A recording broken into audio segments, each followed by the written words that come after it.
Bonds cracked a home run record in 2001 with a wood bat like this, one made of maple, instead of the usual white ash.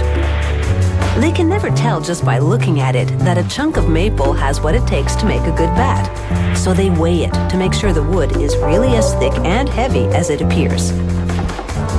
Next, pointed prongs grip the wood and spin it, while a carbide cutter rounds it. This is a very modern lathe called an XY machine. The rounded blank goes into a room called the library, joining others on the shelf that are waiting for their chance at the big leagues.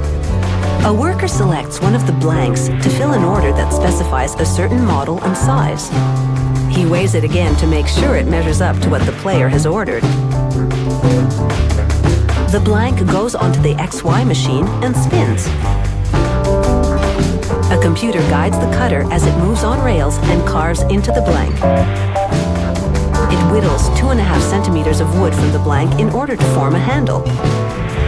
It takes a total of 3 passes on this cutter to make the rough shape of a baseball bat, but it's quick work, completed in just 3 minutes.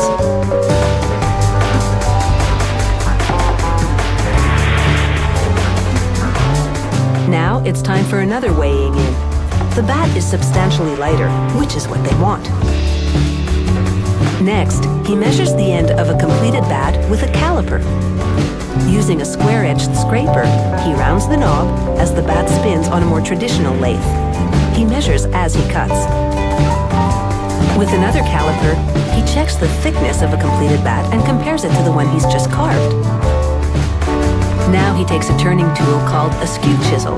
With its pointed tip, he cuts into the bat's handle just above the knob to narrow the shoulder. Again, he measures as he cuts to make sure the diameter is just right. Using the skew chisel, he shapes the slope of the bat, repeatedly checking with the caliper to make sure it meets specifications. He slims down the handle a little more. Then he angles the top of the knob with the chisel. He shapes the rest of it with a square-end chisel. Next, he curves the bat's barrel using the same tool. This gets rid of sharp edges that would cause a ball's impact to ripple down and jar the player.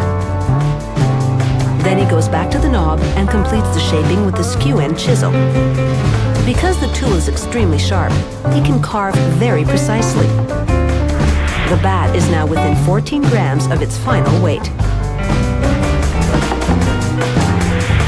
Using an electric sander, he smooths down some of the rough edges. He switches to a finer grit to finish off the job. As he sands, he measures, because this isn't just about getting the surface smooth. The bat has to be exactly the right size and weight for the player it's being made for. Now he places the bat's knob in an end mill. A spinning carbide disc cuts around the holes made by the pointed grippers on the lathes, producing a gentle scoop. Next, a bigger disc carves into the barrel, cupping it. Some players prefer a cupped bat because it balances differently. Now he places the bat on the scale for the final weighing, and it's exactly what the player ordered. He brushes paint onto the barrel and rubs stain into the lower half of the bat.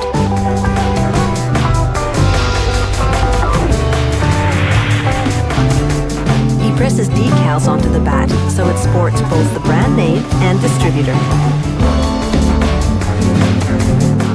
Then he stamps the model number in gold ink and tops everything off with a light coat of varnish.